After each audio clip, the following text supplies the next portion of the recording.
তুমি আগে হিন্দু ছিলা, ভালো ছিলা, মুসলমান হইছো কিন্তু চরমনায় যে আবার কাফের হয়ে গেছে। আমি জীবনে প্রথম চরমনায় নায়েবে আমির মুজাহিদিন ওনার বয়ান শুনেছি। ফার্স্ট আমার জীবনে মুসলমান হওয়ার পরে ফার্স্ট বয়ান শুনেছি ওনার। আমি মুসলমান হওয়ার পর যেহেতু আমি হিন্দু ছিলাম, আমার আত্মীয় স্বজন সবাই আমাদের নারায়ণগঞ্জে থাকতো, হয়তো আমাকে মেরে ফেলতে পারে বা থানায় পুলিশে যে কোনোভাবে একটা সমস্যা করতে পারে, আটকাইতে পারে। এজন্য আমি পলাইয়া বরিশাল পটুয়াখালী চলে গেছি আত্মরক্ষার জন্য। সেখানে যাওয়ার পরে একদিন শুনলাম চরমনায় পীর সাহেব আসছে।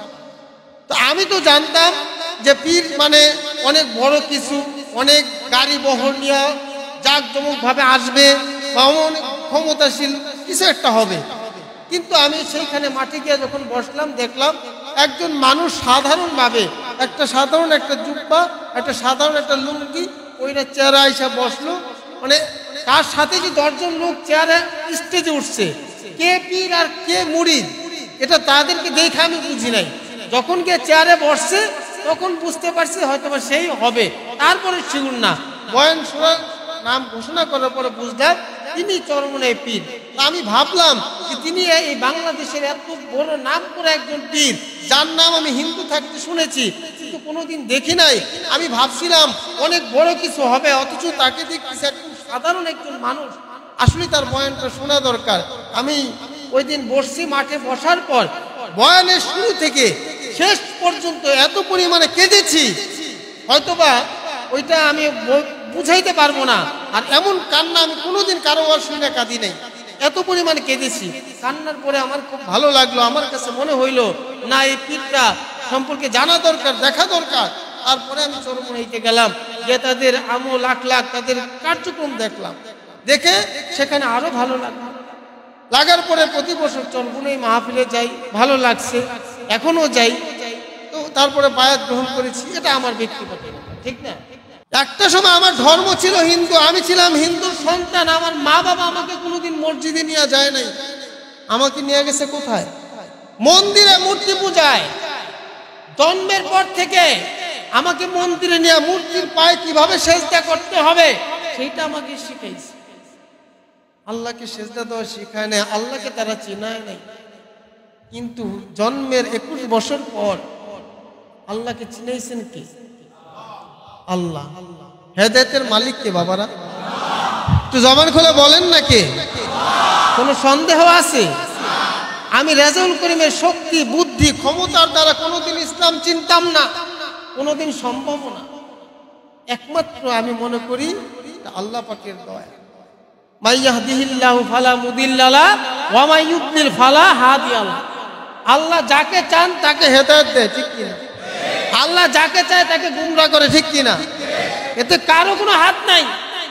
যদি কারো কোনো শক্তি বা ক্ষমতা থাকতো তাহলে আমাদের নবীর যে চাচা আবু তালেব, যিনি নবীকে ছোটবেলার থেকে ছায়ার মতো রেখেছেন, তাকেও কিন্তু নবী কালেমা পড়ায় মুসলমান বানাইতে পারেন না, হেদায়েত দিতে পারেন না, ঠিক কি না?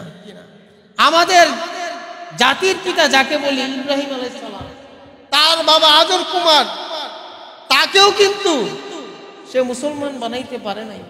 নূহ আলাইহিস সালামের ছেলে কেনান, তাকেও কিন্তু নবী হইয়া হেদায়েত দিতে পারে নাই। বুঝা গেল হেদায়েত এমন এক জিনিস যেটা কোনো ওলির কাছে নাই, আলেমের কাছে নাই, পীরের কাছে নাই, কোন নবীর কাছে পর্যন্ত। হেদায়েতের মালিক একমাত্র কে? আল্লাহ। আমার ভাইরা, আমার বন্ধুরা, মুরব্বী বাবারা, আপনাদেরকে বোঝানোর মতো জ্ঞান আমার নাই। কিন্তু মুসলমান হওয়ার পর মাদ্রাসায় যে টুকটাক লেখাপড়া করছি, সে কোরআন এবং হাদিস থেকে কিছু কথা বলবো, কবুল করার মালিক কে? একটু জবান খুলে বলেন না বাবারা, কে? ইসলাম সত্য, কোনো সন্দেহ আছে? আল্লাহ পাক আমাকে আপনাকে মুসলমান বানাইছে, এই যে কত বড় একটা নিয়ামত, আমি হয়তো বা বুঝি না। যারা আল্লাহর ওলি তাদের খেয়াল একরকম, আমাদের খেয়াল ভিন্ন রকম, ঠিক না? অনেক আল্লাহর ওলিদের ইতিহাস পড়লে দেখা যায় তারা ঘর বাড়ি সবকিছু ছেলে সন্তান ছেড়ে জঙ্গলে চলে গেছে। কেন গেছে? এই দুনিয়াতে থাইকা ছেলের সাথে মেয়ের সাথে ঘর বাড়িতে থাইকা তারা মাওলার প্রেম, ইশক ও মহব্বত অর্জন করতে পারে না। তাদের কাছে দুনিয়াদারি ভালো লাগে না, তারা ঘর বাড়ি ছাইরা একদম নিরিবিলি আল্লাহর দিদার, আল্লাহর সন্তুষ্টি, আল্লাহর মহব্বত অর্জন করার জন্য জঙ্গলে চলে গেছে। অনেক আল্লাহর ওলিদের ইতিহাস এমন আছে না বাবারা? দেখবেন এখনো কত আমার মুরব্বী বাবারা অনেক অসুস্থ, ওষুধের বাক্স নিয়ে তবলিগে যায় 40 দিনের জন্য, আছে না নাই? কেন যায়? একমাত্র আল্লাহর জন্য, আল্লাহকে পাওয়ার জন্য। এই জন্য আল্লাহ তাআলা বলেন, ওয়াল্লাযীনা জাহাদু ফীনা লানাহদিয়ান্নাহুম সুবুলানা। আল্লাহ তাআলা বলেন, বান্দা যখন আমি আল্লাহকে পাওয়ার জন্য রাস্তা খোঁজাখুঁজি করে, রাস্তা তালাশ করে, বান্দা যখন আমি আল্লাহকে পাওয়ার জন্য চেষ্টা করে, আল্লাহ বলে তখন আমি বান্দার জন্য সমস্ত রাস্তা খুলে দিই। বলেন না সুবহানাল্লাহ। আমি রাজাউল করিম একটা সময় মা বাবা মন্দিরে নিয়ে গেছে, মূর্তি পূজা শিখাইছে, আমাকে কোনোদিন মসজিদে নেয় নাই। কিন্তু আমি যখন ছোট ছিলাম আমি একটা জিনিস লক্ষ্য করেছি, যখন মুরব্বী বাবারা নামাজের আগে আজান শুই না, আজান শোনার পর যখন তারা উজু করে মসজিদের দিকে হাইটা যাইতো, খোদার কসম করে বলে আজকে যখন মুসল্লিরা নামাজ পড়ার জন্য উজু করে মসজিদের দিকে যাইতো, তাদের চেহারার দিকে তাকাইলে মনে হইতো তাদের চেহারার মধ্যে নূরের বাতি চমকাইতেছে। তাদের চেহারা দেখলে আমার কলিজা ঠান্ডা হয়ে যেত। কেন ভালো লাগতো আমি জানতাম না, কিন্তু ওই যে আজানের পর নামাজের জন্য উজু কইরা যখন মুসল্লিরা মসজিদের দিকে যাইতো, তখন তাদেরকে দেখলে আমার কলিজাটা অটোমেটিক ঠান্ডা হয়ে যেত। তখন আমি মসজিদের পাশে দিয়ে হাঁটতাম, দাঁড়ায় থাকতাম, আর মালিকের কাছে 2 হাত তুলে মনে মনে বলতাম, মাবুদ তোমার বান্দারা কি সুন্দর করে মসজিদে রুকু দেয়, সেজদা দেয়, আমিও তো তোমার একটা বান্দা, তুমি যে ধর্মে পাঠাইছো সেই ধর্ম মানতেছি, পালন করতেছি, কিন্তু আমি তো জানি না, তখন আমি ছোটবেলার কথা বলতেছি, আমি তো জানি না কোন ধর্মটা সঠিক কোনটা ভুল। তোমার ধর্ম ইসলাম যদি সঠিক হয়ে থাকে, তুমি এই ধর্মের উপরে আমাকে কবুল করে নাও, কারণ এই নামাজ দেখলে, এই রুকু দেখলে, সেজদা দেখলে আমার বাহিরে ভালো লাগে না, মনে চায় আমিও গিয়ে মসজিদে সেজদা। নদীর পাড়ে গিয়া, জঙ্গলে গিয়া 2 চোখের পানি ফেলায় কাঁদতাম আর বলতাম, মাবুদ তুমি আমাকে ইসলামের জন্য কবুল করে নাও, আমাকে মসজিদে ঢোকার তৌফিক দাও। আমার মনে হয় আমি রাজউল করিমের ওই দিনের দোয়ার বরকতে আজকে আল্লাহ চেয়ারে বসাইছে। আল্লাহ বলেন, ওয়াল্লাযীনা জাহাদু ফীনা লানাহদিয়ান্নাহুম সুবুলানা। বান্দা যখন চেষ্টা করবে তখন রাস্তা খুলে দিবেন কে? বাবারা কোনো সন্দেহ আছে? খোদার কসম করে বলি, খোদার কসম করে বলি, আমি রাজউল করিম বাড়ি গাড়ি নারী টাকার জন্য মুসলমান হই, খোদার কসম একমাত্র আল্লাহকে পাওয়ার জন্য মুসলমান হয়েছে। কিন্তু মনে বড় ব্যথা লাগে, আমার হিন্দু মা বাবা ভাই বোন আত্মীয় স্বজন আমাকে অনেক বকাবকি করছে, আমাকে মায়ের ধুল করছে, আমার বড় ভাই আমাকে আঘাত করছে, আমার দাড়িগুলো ধইরা আমাকে বিছানার উপরে শোয়াইয়া গলায় ছুরি ধরছে, বলছে আমার গলায় জবাই করে ফেলবে আমাকে, আমি যদি ইসলাম না ছাড়ি। কিন্তু মনে কষ্ট লাগে নাই। এখন মাঝে মধ্যে একটু কষ্ট লাগে আমার কিছু মুসলমান ভাইদের কথা শুনলে, যখন শুনি আমি মুসলমান হইয়া, আমি আগেই বলছি এখানে বিভিন্ন পথের মতের লোক আমরা থাকতে পারি, ঠিক কিনা? এক একজনের দল এক একটা থাকতে পারে। আমি মুসলমান হওয়ার পর বহু দরবার দেখছি, বহু দল দেখছি, অনেক কিছু দেখার পর আমার কাছে ওই চরমনে একবার গেছি, যাওয়ার পর ময়দানে যাওয়ার পর দেখলাম মানুষ গলা কাটা মুরগির মতো জাহান্নামের বয়ান শুনে না কান্নাকাটি করে। এই দৃশ্যগুলো আমার কাছে ভালো লাগছে এবং আমি নিজেও ওইখানে যে পরিমাণ কান্না করছি, আর আমার কাছে ভালো লাগছে যে ওইখানে যাওয়ার পর আমার দিলটা আগে যে এরকম শক্ত ছিল, চরমনায় ময়দানে যাওয়ার পর আমার শক্ত দিলটা, পাথরের মতো দিলটা মমের মতো গইলা গেছে। আমি জীবনে প্রথম চরমনায় নায়েবে আমির মুজাহিদিন ওনার বয়ান শুনেছি, ফার্স্ট আমার জীবনে মুসলমান হওয়ার পর ফার্স্ট বয়ান শুনেছি ওনার। আমি মুসলমান হওয়ার পর, যেহেতু আমি হিন্দু ছিলাম, আমার আত্মীয় স্বজন সবাই আমাদের নারায়ণগঞ্জে থাকতো, হয়তোবা আমাকে মেরে ফেলতে পারে বা থানায় পুলিশে যে কোনোভাবে একটা সমস্যা করতে পারে, আটকাইতে পারে। এজন্য আমি পলাইয়া বরিশাল পটুয়াখালী চলে গেছি আত্মরক্ষার জন্য।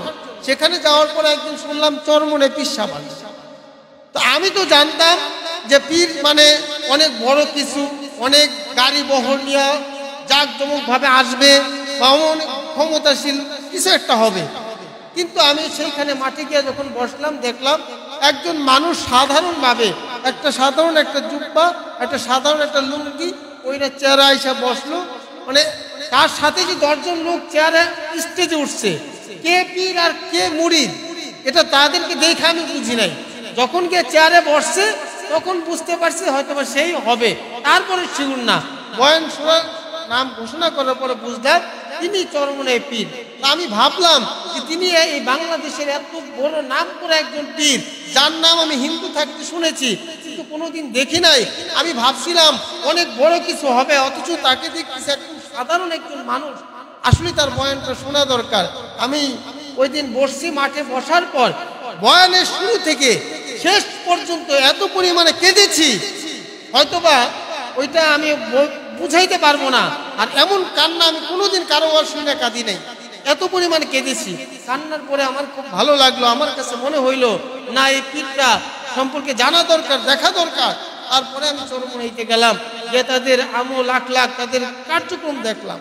দেখে সেখানে আরো ভালো লাগলো। লাগার পরে প্রতি বছর চরমনাই মাহফিলে যাই, ভালো লাগছে, এখনো যাই। তো তারপরে বায়াত গ্রহণ করেছি, এটা আমার ব্যক্তিগত, ঠিক না? কিন্তু কারো মনে চায় সে তবলিগে যাবে, কারো মনে চায় সে চরমনায় যাবে, যার যেখানে খুশি সে যাক। আমি কোনোদিন কোনো পীর বা কোনো দলকে আমি গালি দেই নাই, খারাপ বলি নাই। কিন্তু হঠাৎ করে এই কয়েকদিন আগে এক লোক আমাকে ফোন দিয়ে অযথা গালাগালি করতেছে, বলতেছে তুমি আগে হিন্দু ছিলা, ভালো ছিলা, তুমি মুসলমান হইয়া তো তুমি মুসলমান হইতে পারো নাই, তুমি বাপ মা ছাইরা হিন্দু ধর্ম ছাইরা তুমি মুসলমান হও নাই, তুমি মুসলমান হইছো কিন্তু চরমনায় যাবার কাফের হয়ে গেছে। আমি নাকি চরমনায় গিয়া কাফের হয়ে গেছি। তো আমি আর কথা শুনে বুঝলাম উগ্রপন্থী মানুষ। আমি ফোন কাইটা মেসেঞ্জারে সম্ভবত ফোন দিছে, ব্লক টলক করে দিছে, কারণ তার সাথে বেহুদা কথা বলে আমার লাভ নাই। কারণ আমি তো কোরআন হাদিস পড়ছি, আমি জানি, আমি তো মূর্খ না। আমি মাদ্রাসা, কওমি মাদ্রাসায় লেখাপড়া করছি, নারায়ণগঞ্জের সর্ববৃহৎ মাদ্রাসা জামিয়া আরবিয়া দারুল দেওবন্দে লেখাপড়া করছি। আমি বাংলাদেশের আরেকটা শ্রেষ্ঠতম মাদ্রাসা চাঁদপুরের মোহনবাড়ি মাদ্রাসা আমি লেখাপড়া করছি। আমার বন্ধু বান্ধব অনেক বড় বড় বড় উলামায়ে কেরাম, শাইখুল হাদিস, মুফতি, মুহাদ্দিস, তাদের সাথে আমি চলাফেরা করি। আমি নিজে একটা মাদ্রাসার প্রতিষ্ঠাতা, পরিচালক, আমি নিজে কিতাব পড়াই। আর সে বলতেছে আমি নাকি চরমনায় গিয়ে কাফের বলে আমাকে গালাগালি করতেছে ফোন দিয়ে। আসলেই এটা হচ্ছে বুঝের অভাব। এটা কি ভাই? বুঝের অভাব। আরে ভাই, দল আপনার একটা হতে পারে, মত আপনার একটা থাকতে পারে, এই জন্য কি একজন মানুষকে কাফের বলবেন? আগে তো বুঝবেন তার ভিতরে কুফরি আকীদা আছে কিনা কোনো কিছু। চরমনায় আমি যাই, আমি তো কুফরি দেখি নাই কোনো কিছু প্রকাশ্যে। দেখলে তখন আমি নিজে বলবো যে আপনাদের এটা কুফরি মতবাদ, আপনি পরিবর্তন করেন। যাই হোক, মানুষের সবার মত কোনোদিন এক হবে, কিন্তু আমি যে মুসলমান, আমার একদিন কবরে যাইতে হবে, এতে কোনো সন্দেহ নাই। কিন্তু আমি কি নিয়ে কবরে রওনা দিলাম, আমি কি প্রকৃতপক্ষে মুসলমান হইতে পারলাম কিনা, এটাই আমাদের ভাবার বিষয়, ঠিক কিনা? আমি আজকে কোরআনুল কারীম থেকে যে আয়াতখানা পাঠ করেছি, আয়াতের মধ্যে আল্লাহ তাআলা বলতেছেন, ইয়া আইয়ুহাল্লাযীনা আমানুত্তাকুল্লাহ ইত্তাকুল্লাহা হাক্কা তুকাতিহ ওয়া লা তামুতুন্না ইল্লা ওয়া আনতুম মুসলিমুন। আল্লাহ তাআলা বলতেছেন, হে ঈমানদার বান্দাবান্দীরা। কাদেরকে বলতেছেন? হে ঈমানদার বান্দাবান্দীরা, তোমরা যারা আমি আল্লাহর উপর ঈমান আনছো, ইত্তাকুল্লাহ, আমি আল্লাহকে ভয় করো, হাক্কা তুকাতিহি ওয়া লা তামুতুন্না ইল্লা ওয়া আনতুম মুসলিমুন। শুধু ভয় করি মুখে মুখে বললে হবে না, ভয় করার মতো ভয় করতে হবে। আর খবরদার খবরদার, মুসলমান না হয়ে কেউ মরিও না, কেউ কবরে আসো। আমার ভাইরা, আমার বন্ধুরা, মুরব্বী বাবারা, আমরা সবাই তো বলে আল্লাহকে ভয় করি, করি কি করি? মুখে মুখে সবাই আমরা বলে আমি আল্লাহকে ভয় করি, কিন্তু বাস্তবিক অর্থে যে মানুষটা আল্লাহকে ভয় করে, ওই মানুষটা কোনোদিন আরেকজনের উপরে জুলুম করতে পারে, অন্যায় ভাবে কারো গায়ে আঘাত করতে পারে, অন্যায় ভাবে কাউকে কটু কথা বলতে পারে, অন্যায় ভাবে কারো হক নষ্ট করতে পারে। সে কি অন্যান্য গুনার কাজ করতে পারে? পারে না। কারণ সে যখনই আজান হবে তার ভিতরে আল্লাহর ভয় ঢুকে যাবে। দেখুন, আল্লাহর পক্ষ থেকে, মসজিদ থেকে আজান এসেছে, আহ্বান এসেছে, হাইয়া আলাস সালাহ, হাইয়া আলাস সালাহ, এসো নামাজের দিকে, এসো নামাজের দিকে। তখন যার ভিতরে আল্লাহর ভয় আছে, সে তখন চায়ের দোকানে বসে থাকতে পারে, সে তখন ঘরে ঘুমাইতে পারে, পারে না, তখন সে মসজিদে ছুটে আসে। আর যেই মানুষগুলো এই সময় আজান শোনার পর মসজিদে চলে আসে, পুষ্টবয়ী ব্যক্তির ভিতরে আল্লাহর ভয় আছে না নাই? আর যে মানুষগুলো আজান শোনার পরেও মসজিদে যাইতে পারে না, ঘরে ঘুমায় থাকে, বিনা ওজনে চায়ের দোকানে আড্ডা মারে, এদিক সেদিক গল্প গুজব করে, বুঝতে হবে সে মুখে মুখে যদিও বলে আমি আল্লাহকে ভয় করি, কিন্তু তার অন্তরে আল্লাহর ভয় নাই। যদি থাকতো তাহলে ওই ব্যক্তিরা নামাজ কাজা করতে পারতো। একক তো নামাজ কাজা করার যে কি শাস্তি, এই জিনিসটা আমরা মুখে মুখে সবাই বলি, অন্তর থেকে যাদের আল্লাহর ভয় আছে তারা এটা অনুভব করে। তাদেরকে এই ভয়, এই অনুভব তাদের পিঠ দিস্তা লাগাইতে দেয় না, তাদেরকে থাকতে দেয় না, তারা অস্থির হয়ে যায়। কিছু মানুষ দেখবেন আজান শোনার পর কেমন জানি তারা অস্থির হয়ে যায়, কখন সে মসজিদে ঢুকবে, কখন সে সেজদা দিবে, পাগল পারা হয়ে যায়, অস্থির হয়ে যায়। বুঝা গেল ওই মানুষগুলোর ভিতরে অন্তরের মধ্যে একটা জ্বালা পোড়া, একটা ভয় আতঙ্ক কাজ করে যে আমার যদি নামাজটা জামাতটা ছুটে যায়, আমার যদি নামাজটা কাজা হয়ে যায়, আমি আল্লাহর কাছে কি জবাব দেব, এই চিন্তায় যে মানুষগুলো সব সময় পেরেশান থাকে, ওই মানুষগুলোর ভিতরে প্রকৃতপক্ষে আল্লাহর ভয় থাকে, ঠিক কিনা? এজন্য আমার যুবক ভাইরা, মুরব্বী বাবারা, এমন একটা জায়গা, এমন একটা ঘর যেখানে যাওয়ার পরে প্রত্যেকটা মানুষকে 3টা প্রশ্ন করা হবে, মার রব্বুকা, তোমার রবকে? আমার ভাইরা, আমার বন্ধুরা, এখন যদি আমি মুখস্থ করে যাই আমার রব আল্লাহ, আমার নবী জনাবে মুহাম্মদ রাসূলুল্লাহ, আমার ধর্ম ইসলাম, 1000 বার যদি মুখস্থ করেন, আপনার মুখস্থ বলিতে ওই কবরে গিয়ে কোনো কাজ হবে না। আপনি যখন ইসলামের উপর চলবেন, আপনি যখন আল্লাহর জিকির করবেন, আপনি যখন নবীর সুন্নাত পালন করবেন, তখন আপনার 3 প্রশ্ন মুখস্থ করতে হবে না। ফেরেশতারা প্রশ্ন করার সাথে সাথে অটোমেটিক আপনার জবান থেকে উত্তর বের হয়ে যাবে, ঠিক কিনা? যেমন দেখবেন অনেক মানুষ মৃত্যুর সময় কালেমার তালকিন দেওয়া হয়, মৃত্যুর সময় কালেমা পড়ানো হয়, তালকিন দেওয়া হয়, কিন্তু ওই ব্যক্তি তখন পড়তে পারে না, বলতে পারে না। কিন্তু যে মানুষটা ওঠা অবস্থায়, বসা অবস্থায় সব সময় আল্লাহ পাকের জিকির করে, লা ইলাহা ইল্লাল্লাহ, লা ইলাহা ইল্লাল্লাহ, ওই মানুষটা দেখবেন যখন মৃত্যু শয্যায় এসে যায়, তখন মূর্ছ অবস্থা শুরু হয়ে যায়, অটোমেটিক তার জিহ্বা নড়া শুরু হয়ে যায়। যেমন একটা ফ্যান যদি দীর্ঘ সময় কারেন্টে চলতে থাকে, হঠাৎ সুইচ বন্ধ করে দিলেও দীর্ঘ সময় চলার কারণে এটার গতিতে অটোমেটিক কিছু সময় ঘুরে ঘুরে। কারণ কি? এই বিদ্যুতের যে পাওয়ার তার ভিতরে ছিল, সুইচ বন্ধ হওয়ার পরে অটোমেটিক যেমন ঘুরে, যেমনি ভাবে যারা আল্লাহ পাকের জাকিরিন, সবসময় আল্লাহর জিকির করত, ওই মানুষটাও মুমূর্ষ অবস্থায় মৃত্যু সজ্জায় পড়ে যাওয়ার পর অটোমেটিক তার জবান থেকে জিকির জারি হয়ে যায়। বলেন না সুবহানাল্লাহ? এজন্য আমার ভাইরা, মুরব্বী বাবারা, জিকির এমন একটা জিনিস, আমরা অনেক সময় দেখা যায় কেউ যদি দাওয়াত দিতে আসে, আমরা বলি লোক তবলিগের লোক, ঠিক কিনা? কেউ যদি আপনার জিহাদের বয়ান করলে বলে সে জামাতের লোক, আছে না নাই? জিহাদের বয়ান সব উলামায়ে কেরাম করে, তবলিগে দাওয়াতের কথা সব উলামায়ে কেরাম বলে। যে একটু দাওয়াতের কথা বেশি বলে তাকে তবলিগওয়ালা বানিয়ে দেওয়া হয়, যে একটু জিহাদের বয়ান করে তাকে জামাতি বানিয়ে দেওয়া হয়, যে একটু জিকির বেশি করে তাকে চরমনেওয়ালা বানিয়ে দেওয়া হয়। মনে হয় যেন কাজটা 3 জনের আলাদা। বিষয়টা কি আসলে এমন? বিষয়টা আসলে এমন না। বিষয়টা হলো দাওয়াত কার? আল্লাহ। দাওয়াত কার? জিহাদ করব কার জন্য? জিহাদ করব কার জন্য? জিকির করব কার জন্য? আল্লাহর জন্য। 3টা কাজই একমাত্র কার জন্য করব? আমরা আল্লাহর জন্য করব। 3টা কাজই আল্লাহর কাজ, কিন্তু আমরা এক একজন এক এক ধারায় করি। যে যেইভাবে করুক আল্লাহর কাজ করব, আমরা সহযোগিতা করব, বাধা প্রদান করব না। এটা হচ্ছে মুসলমানের নীতি। কি বলেন, ঠিক কিনা?